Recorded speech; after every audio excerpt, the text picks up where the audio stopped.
And I think that's how to choose openings. He does open with the king's pawn, so we are likely to see the Sicilian defence. French the defence. French defence. Magnus did use this yesterday to beat Anish Giri.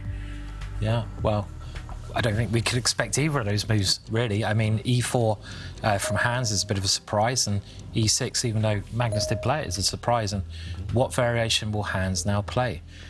Number of moves to play here, David, from that white could play, right? I suspect he's going to pick up his knight and defend the pawn in the centre. I mean, the trendy line is the advance now. There's been some sort of new ideas in the advance variation where white often gives up a pawn, and he has, though, played your move you've anchored, Tarrasch variation. So, yeah. Maybe white's safest, kind of most secure choice in that position. Just even if black plays very accurately here, it tends to lead to equalish positions. So Hans not going for the advanced variation, pushing white's central pawns forward, gaining space, which would lead to more double-edged scenarios. OK, Magnus challenging the centre. Still well-known stuff.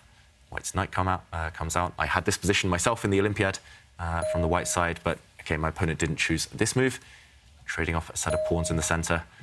Anish Giri, in his chessable course, does recommend bringing black's queenside knight out now to challenge white's knight in the centre of the board.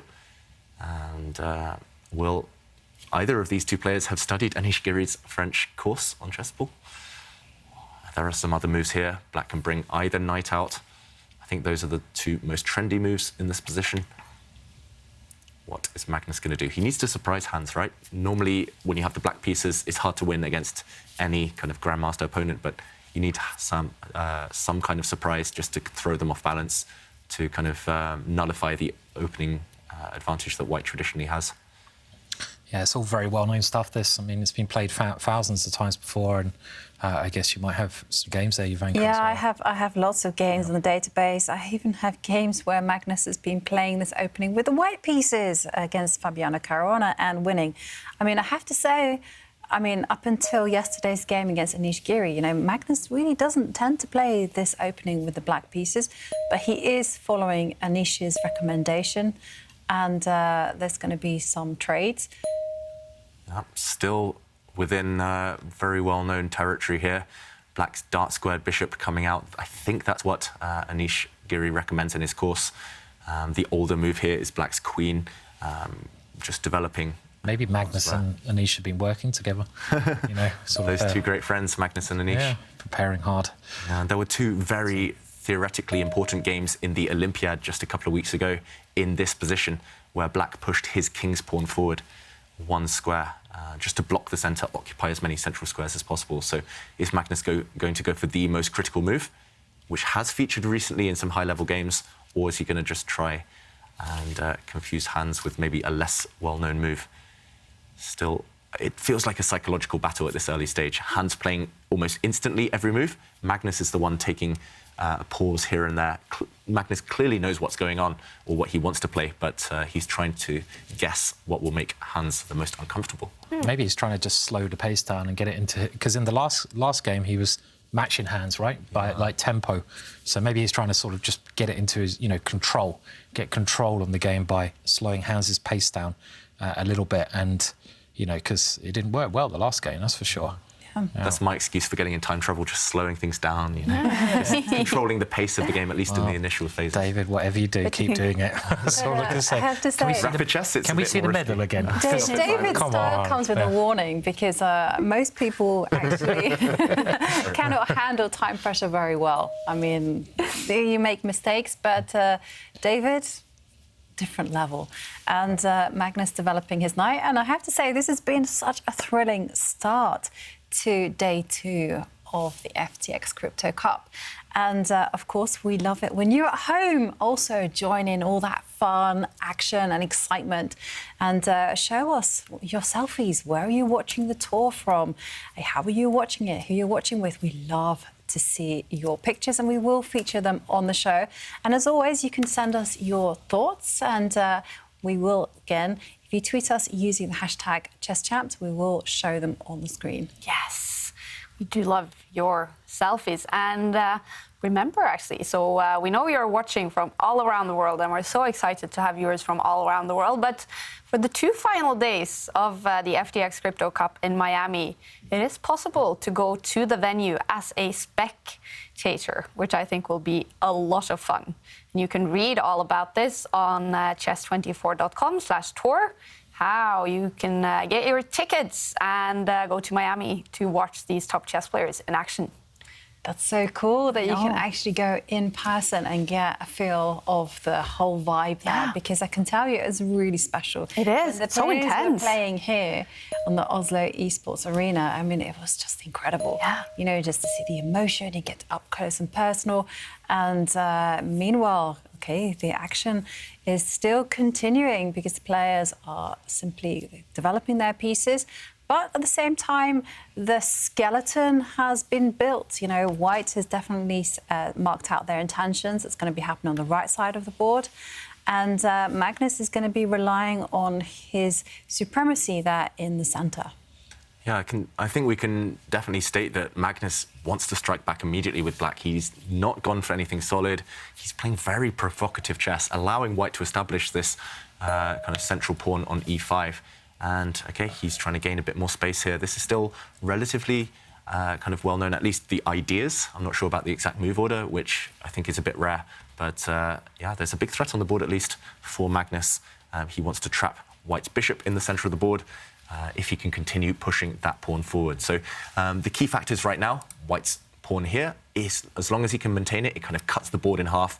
If Black's king, for example, if White just pushes a pawn out, if Black's king ever castles, it's going to be in big danger on this side. White's queen can come forward to start attacking. White's knight can leap forward, and there might be some ideas of sacrifices, breaking open the Black king, something we call a Greek gift. And I think this would be very dangerous for Black. So that's why Magnus right now, he's not committing his king to where he knows Hans wants to attack, instead pushing this pawn. As we mentioned, the threat is to push it further forward. For example, if White makes a nothing move, this bishop now trapped, so Hans needs to stop it. And 2 ways to stop it, stop this pawn pushing forward. Either, as I mentioned earlier, you can push this pawn just to control this square, but maybe you loosen some dark squares on this side of the board. These dark squares now are under Black's control. The other option, but you have to time it correctly, is to push this pawn forward. And this does allow Black at some point later, for example, if he moves his bishop, to open up the centre, either gaining space or by trading a set of pawns, and he will have a good bishop on this diagonal. So still very well-known plans. It's just putting them together in the right order. Whose position would you prefer here, guys? White or Black from the opening? I mean, I've played sort of the French defence most of my life, and the one thing is always very scary is White's pawn in the centre of the board. It gives White so many good attacking chances. As you pointed out, Dave, if Black ever castles kingside, White has this ready-made attack. In the French defence, White's light squared bishop in the middle of the board is just such a fantastic piece. And that piece is always dangerous to Black. So even though I play the French defence a lot, I prefer White's position generally because I like attacking. And as you said, this is a very provocative choice from Magnus because Hans is getting a position he likes. He's getting a position where he can attack at some point. He's playing one of your moves there. And he's got a position where Magnus's king is always going to be a little bit fragile. So still, obviously, early days. But personally, I think I'd go for White in this position at the moment. Yeah. So, how about you, Ivanka? Yeah, I mean, my first instinct is to go with the White pieces as well, you know, just because White has got this beautiful light squared bishop. It's on the dream diagonal. But then again, I kind of feel like I'm morally obliged to kind of say Black because I kind of play this pawn structure myself. And, Black does have really good long-term prospects if he withstands White's initiative. And I love long-term prospects, so I'm going to go Black. yeah. You mentioned the long-term prospects. I guess it all lies on this pawn. Short-term, it's a great attacking weapon. It controls so many squares. But Magnus, if he can somehow trade off these bishops, if he can somehow trade off these queens, then long-term, this pawn is actually a target. This pawn is a weakness. White has overstretched. So it looks slightly counterintuitive. Magnus has now castled. It looks slightly counterintuitive to kind of be left with these weak, isolated pawns on the queen side. But Magnus does have these great 2 bishops. And these bishops do control quite a lot of important squares, and also an outpost for the Black Knight if it needs. in the centre of the board. So still a lot to play for. All three results definitely possible in this one. You know, quite funnily, when you were, you know, talking about the opening, I was just wondering, is Hans named after Han Solo? You know, one of the most famous characters in films, because you know they kind of seem to have that rebellious streak. Yeah. And then I started looking up the best quotes that Han Solo has actually said, and the most popular quote apparently is he says in one of the films, said, "You like me because I'm a scoundrel. There aren't enough scoundrels in life." And I thought, yeah, hang on a minute, that's like, you know, I can see some similarities there. So I was thinking, there's maybe a bit of Han Solo going on, right, with Hans. So. Maybe his big idol. Han Solo. Possibly, yes. So I've just been looking at Han Solo quotes. Just, you know, part of the work, of course, you know. So, and his second most popular quote, last one I mentioned, is, "You know, sometimes I amaze myself." That sounds like Hans Niemann. that could be after that first game, something you would say. So, yeah, it was quite And maybe quite in funny. the next Star Wars movie, they'll have Han Solo say something like, you know, let the fight speak for itself. Right? Yeah. Something inspired by Hans Niemann. He might have just jinxed him, Simon, because I think Hans is just... I'm not sure whether he's blundered or sacrificed a pawn in the current position. And we've just seen Magnus eliminate the White Knight.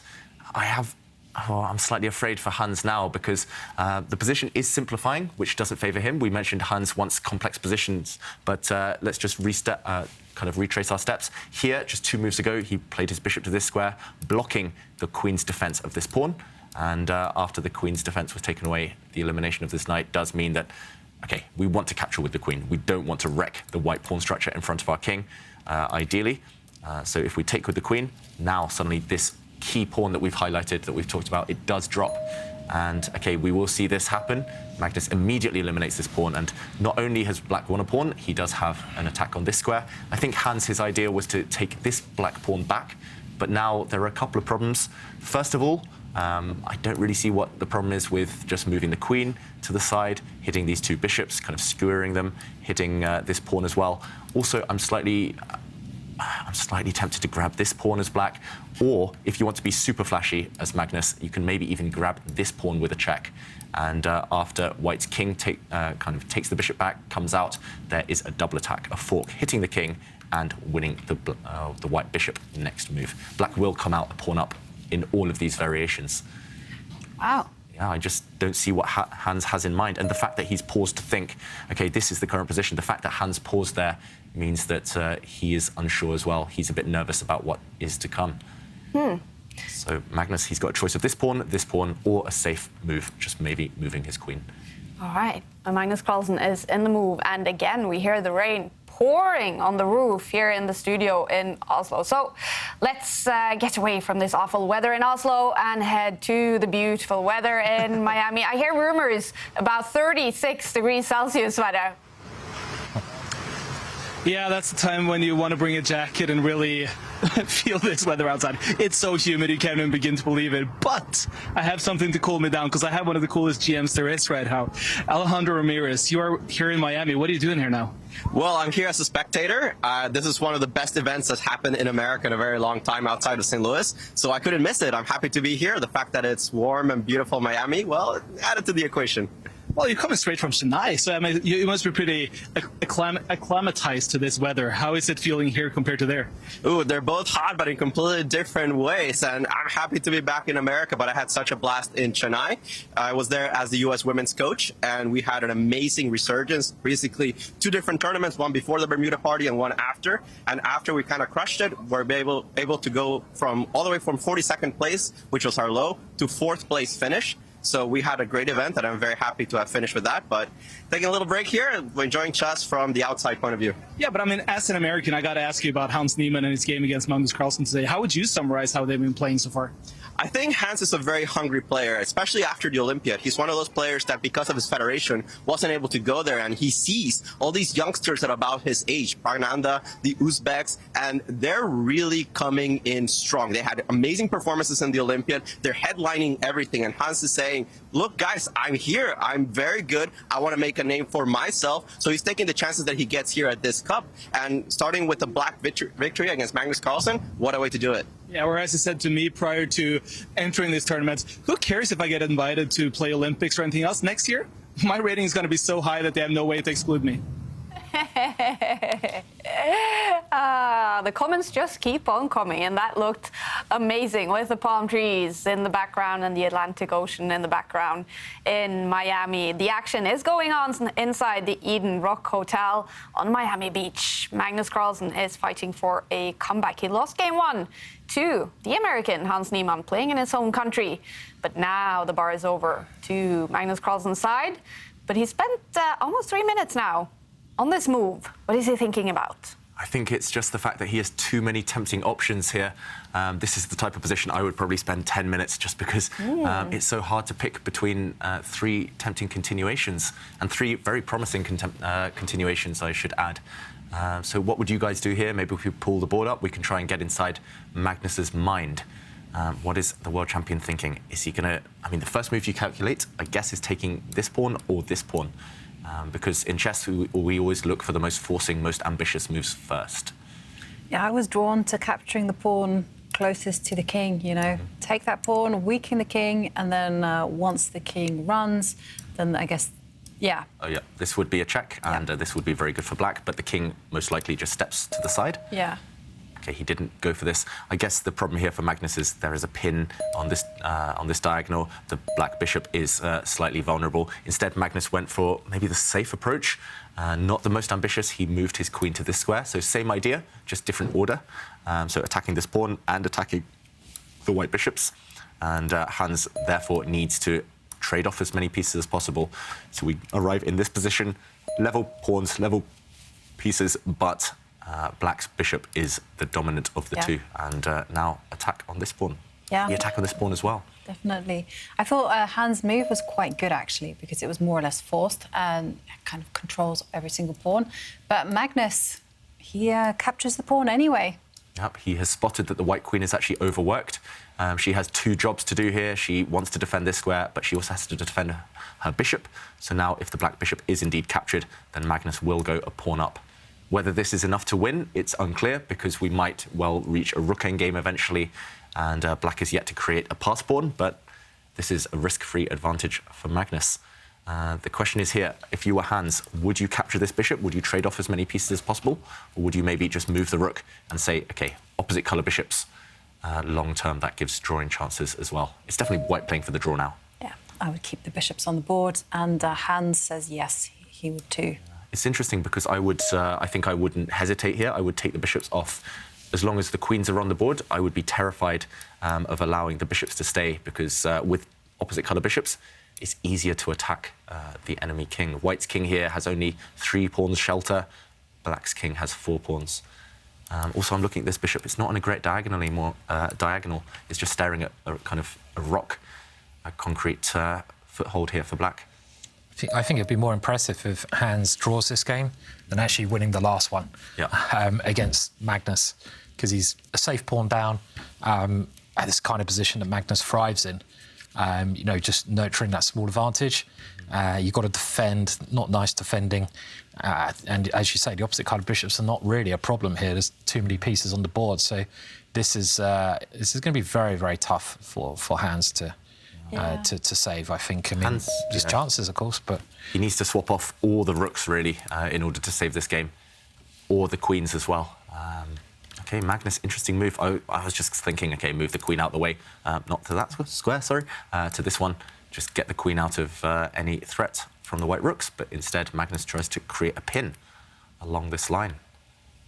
But yeah, still, I mean, it's going to be so hard for Hans to even survive the next few moves, and kind of without going too passive. I'm scared for the American now. Yeah. Yeah, I mean, it's definitely an interesting position because of that imbalance with the opposite colour bishops, you know, and Magnus playing very accurately. But somehow I feel that Hans maybe could do something, and he steps his queen up and attacks the bishop. Perhaps thinking with the right time, maybe stepping up his king and maybe lining up the bishop and queen along the same diagonal. I think there's still a lot of play left in the position, and I have to say it's terrible weather here. It is. It's awful. Yeah. I mean, you have thunderstorms, lightning. Okay, queen defends the bishop, and but it seems like the rest of the world is having great weather. I mean, we saw it was fantastic in Miami. Søren Plovgaard says, he sends us greetings from Horsens and Denmark. And nice sunny weather. That's so close to here. How is the sun shining in Denmark? I prefer the rain. It's been so sunny in England. We've had like 4 or 5 weeks of a heat wave. Yeah. I would just love to stand in the rain now. I just like, just get the water on my face. Yeah. But, the rain's nice, The rain's nice as well, so... How has that heat wave been in Terrible. Is it over now? I think it's still going on, but it's supposed to rain soon, so it's been pretty horrendous in England. Yeah, just relentless sun, and which might sound lovely, but England's not really prepared for that, and neither are gingers either. So it's like, not good for me. Yeah. So yeah. And I heard the situation, and we have some moves on the board. Obviously, just to interrupt us, David, but it was extremely hot in Chennai as well, correct? Yeah, most days were over 30 degrees. It was very humid as well, but indoors was air conditioned, and I think the biggest problem for the players is that indoors was nice and cool, but as soon as you step out, you're sweating immediately, and then the playing hall was very cold. Yeah. I heard a lot of complaints about that. Yeah, actually, it was very interesting. I mean, I found the I bet the women complained and the men loved it. Yes. Yeah. So David is saying it was very cold. Then I have to say it was very cold because we were freezing. Oof. We were sat there in jackets and everything, and you could see every woman was like this. And yeah. It was the first tournament in years that I've worn a jacket at the board. Normally I take the jacket off, it's just a shirt during a game, but I had to put the jacket on. It was just, especially when players would leave the hall, because then there were fewer bodies, less warmth. Oh, yeah. The longer the games go on, the colder you feel. And I did hear of a lot of players falling ill. Some of the top players, they didn't play as many games for their country as they wanted to, just because they were struggling with the climate. It's got to toughen up, wimps. One way of looking at it. Or women needs to start controlling the temperature in chess tournament arenas. Maybe. Yeah, definitely, Kaya. Okay, and meanwhile, there's been a set of trades, actually. A pair of rooks have left the board, and I think this increases the chances for Hans to secure that very important draw. But on the other hand, when I do compare the bishops, I mean, White's bishop, not great, just biting at a brick wall. Meanwhile, Black's bishop is just awesome. Yeah, and you guys know I did release this chessable course with Magnus on grinding kind of out these small advantages, and this is the perfect scenario to grind as Black. There's zero risk, you're a pawn up. Worst comes to worst, you trade off the queens and rooks, and it's just a draw with opposite colour bishops. But you can just kind of tease your opponent for the next 50 moves. You just slowly kind of step forward the Black king, maybe push a pawn here or there, just try to occupy some open files with your pieces, and White can't really force all the exchanges anytime soon. So this is like, it's a dream scenario to kind of press with no risk. If I had White against you here, I'd just resign. I couldn't let you torture me for another 100 moves here. I wouldn't want you to resign, Simon. I know, that's why I'd have to resign. Hours. I could not give you the satisfaction of just slowly killing me here, I'd be like, yeah, cheers, David. Yeah, thanks. David would be angry. Come on! I don't accept your resignation. Yeah. I think there used to be a rule where you can refuse resignation. Oh. There used to be. I think that was some weird rule. I don't know, but okay. Anyway, I mean, the queens are off, but interesting. It's still still seems very good for Black. But if the rooks come off, though, it will be a draw. So that's the Definitely. thing. But take a look at Magnus's last move. He just pushed a pawn forward, and I suspect he might be. Do you know what Keith said about this move? Grandmaster Keith Arkell. He did this course for us, and for Chessable, he's done an endgame course, and he's got some very interesting little terminologies. And he said, as Black, if you can ever play the move G5, this last move, which is his favourite move, you're always doing well. Because if you're playing it in the opening, it's a sign that you're attacking, your position's good. In the middle game, you're gaining space, and in the ending, it's a good move. So, and that's actually quite interesting, actually. If you're ever able to play G5, you're doing well as Black, which I thought was just weird. But good move, though, I think, Yeah, definitely. I was impressed. David? Yeah, I loved it from the Black side. And meanwhile, White's move, just shuffling his rook across, that did evoke a kind of frown from Magnus. Magnus slightly surprised by that one. Also, I'm looking at Black's clock time. Magnus is really going to enjoy trying to grind out this advantage. And I mean, Black's plans here, we should maybe talk about why this is such a good move in the endgame, but Black's plans are relatively simple in this position. Here, White kind of wants to push this pawn forward. When you have a 4 versus 3 disadvantage here, Black has the 4, White has the 3, you always want to step your pawn forward, for example, to this square, because here your pawns connect together. You only ever have to worry about the base of the pawn chain. This is the only weakness that Black can ever attack. Yes, Black has great winning chances, but at least it's less to worry about for White. But the fact that Black was able to achieve this move means that long-term, this pawn is also a weakness. It can never find a safe square where it's protected by another White pawn. And for example, if it ever steps up, in this scenario, it will just become isolated. These are 2 weaknesses now. So Black has 2 weaknesses to target. This is why this pawn push is such an important one. And if you compare that to White, here, what can White target? There's nothing White can ever go for. And I'm slightly surprised Magnus is pushing forward so quickly, but he has clamped down. So these 2 pawns are now fixed, and they won't be able to move for at least a while. I guess there are also ideas of swinging the rook across, going for this pawn, which sits on a dark square. All of these White pawns actually sit on dark squares, so they are all targets. Whereas the Black pawns that sit on light squares, they are hard to attack. This White bishop still, it's on a safe square, but it's just staring at a granite statue. It's just not ever really going to create any threats on its own. It's just one-way traffic. Black is going to start advancing the king, start advancing the pawn. The rule I learned is that if you're trying to win, opposite card of bishop ending, we'll see some exchanges here probably, is that you want to put your pawns on the same colour square as your opponent's bishop. And if you're trying to draw the position, you want to put your pawns on the opposite colour square to your opponent's bishop. I don't know how true that is, but that's certainly what's happening here. You're trying to keep White's pawns on dark squares where you can attack them with your bishop. Okay, sorry, David. Oh, no, you carry on, Simon.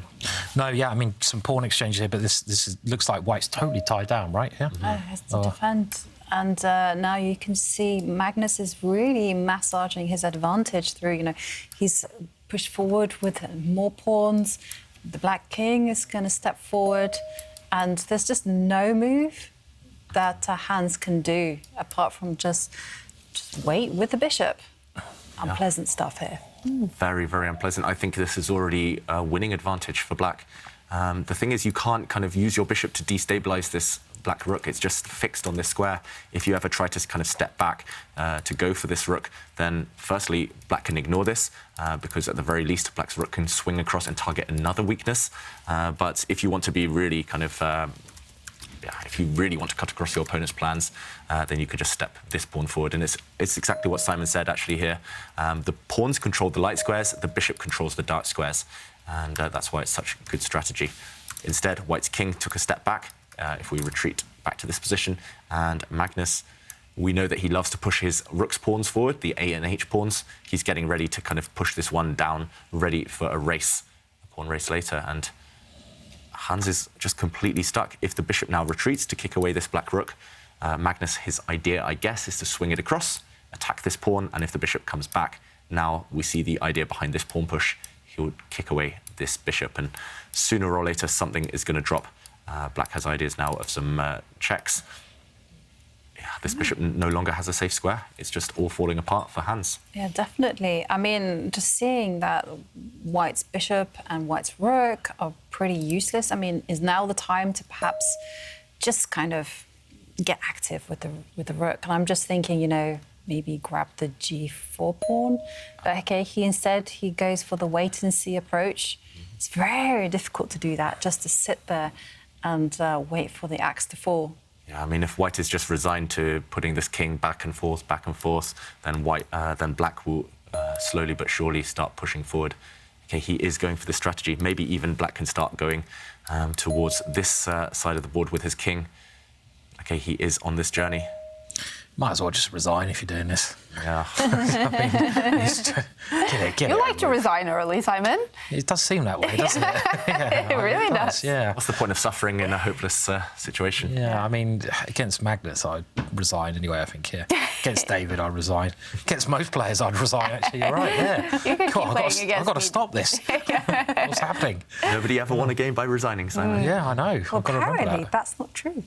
Oh. Oh, Really? Yeah, apparently there's in the folklore, there's a story that someone resigned, and then the other person felt so guilty that the person resigned that they said, no, I don't accept the resignation. I'm going to resign, because what had transpired was that earlier on, the guy had cheated. Oh. And played something illegal, and then he got struck by sudden. Well, Worst cheat ever. yeah. You got away with it. That's really And you bad. lost anyway, yeah. Well, it seems to be all about the black pieces here today. So far in the first round, 2 games ended up with winners, and they both had the black pieces in game 2s here going on right now. Well, the bar seems to be all the way over to the black player's side. Jan-Christoph Duda, looking good for him against Levon Aronian. And Alireza Firouzja, the bar all the way over to his side in game 2 against Liam Lea. The first game between those two was a draw. And of course, this one, Magnus Carlsen, is he making a comeback against Hans Niemann? The bar keeps going up for the world champion. And it's that type of advantage that will keep growing. It's just inevitable. I mean, what I found I like trying to break these games down to learn something. And I think what I found quite incredible about this was how quickly Magnus went for this particular ending. So he quickly swapped off 1 rook, quickly swapped off 1 queen. And it's like, we weren't sure. I mean, especially me and you, we were like, should he be swapping the queen off? I'm like, OK, I'm not sure. But he did it immediately, knowing exactly what he was aiming for. And that's the kind of thing that, the level and the intuition that Magnus has and other top grandmasters, they show that we can learn from. He's going for a particular setup, this particular kind of ending, and he knew exactly what he wanted when he went for that exchange. I just find that really, good to learn from, basically, those kind of ideas for future. Yeah, he actually talked about basically the pawn structure that we had on the king side a bit earlier when the queens came off. He talked about that exact pawn structure in our chessable course, and he talked about which minor pieces you want from the attacking side. And which assortment of pieces you want on the defensive side. And he was saying, OK, opposite colour bishops here, as long as there are rooks on the board, very good winning chances. Same colour bishops. Course, David. It sounds fast. Sounds brilliant. It has some little nuggets. Actually, I learnt a lot from listening to Magnus. But same colour bishops, even if there are rooks on the board, easy draw. And he was showing kind of setups that kind of fix the draw there. And you're right, Simon. That's that kind of knowledge and that experience from grinding out these endgames, from playing them non-stop for. I mean, Magnus has been playing these endgames for 20+ years, but that's how he his judgment is so kind of in tune with the position, because he knows exactly what he wants in the endgame, and that affects his decisions in the opening and middle game. And he's enjoying this. And you can buy this course, we should say. So it is on Chessable, right, David? And it's on sale as well. Right now you can save, I think, actually $60 right now on this amazing course with the world champion and the Olympic gold medalist. I kind of wish we hadn't released it yet and we added this game from the tournament, because this is a perfect example of how to just kind of obtain an advantage early in the game. Here it was a pawn advantage, but then kind of accumulate those small edges and transform them into what is likely now to be a victory for Carlsen. And he's barely spent any time on the clock. This game has been pure instinct from the world champion. It's just decision-making. It's not calculation at all. It's just, OK, I've won a pawn. Now I want the queens off. I want the rooks off. I want to push my pawn to this square, fix your opponent's pawns. I want to paralyze the opponent's pieces. It's just general rules rather than specific moves. And Hans reduced to waiting still. The hammer will fall eventually. At some point, either Black's king will go over towards that lonely white A pawn, or, OK, he's going to get ready to push one of the pawns in the centre of the board. Yeah, I mean, is Black even threatening to push his E pawn 1 square forward and then try to kind of do a golden run and win 2 pawns at once? That looks like it would be very, very strong. Magnus, he won't want to take any risk, though. I was going to say he will pause and calculate a little bit, but no, he just goes for this immediately. And how is White going to save that G pawn now? Can the White king step to the right? He has to, otherwise he would have gone 2 pawns down. But now there's going to be a discovered check. Yeah, and the king steps back, and suddenly that bishop doesn't have a safe place to go. Yeah. Has to go on the edge of the board. It's not going to find any solace there. The king can attack it again. Yeah, that's right. Yeah. Really nice way to finish, right? So, yeah, exactly. Wherever the bishop goes, the black rook will move. It's a discovered check, and the bishop falls. maybe you just have to use the white rook to defend it now and cross your fingers. But that one, I think, is losing either way. This one, unfortunately, chess speaks for itself, and Magnus is the world champion for a reason. You got it in there. So, yeah. But I mean, it's setting up a really exciting next 2 games between these two. Yeah. Yeah, very interesting. They will be tied after 2 games. And remember, the format in the major, they play 4 rapid games to decide each match. Best out of 4 rapid games, and the winner takes 3 points, the loser 0 points. But if they are tied, then we will head straight to blitz tiebreaks. And the winner in tiebreaks gets 2 points, the loser 1 point. And we didn't see any tiebreaks yesterday. We have to see some today. That would be very strange.